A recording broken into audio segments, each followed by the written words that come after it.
तो गाइस हम लोग जा रहे हैं यार अपना कृष्णा का बुक लेने कुंडा।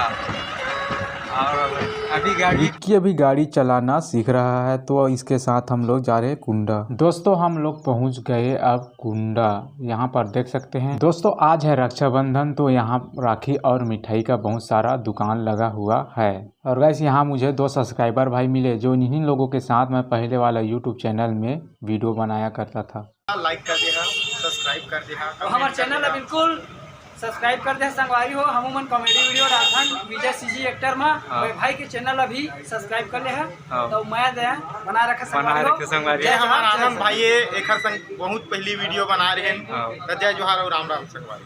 ये स्पीकर बस ऐसे दोस्तों हम लोग आ गए विकी के थार में 100 रुपए का डीजल डलवाने के लिए पेट्रोल टंकी में डीजल डलवाने के बाद सीधा हम लोग निकल गए अपने गांव की ओर।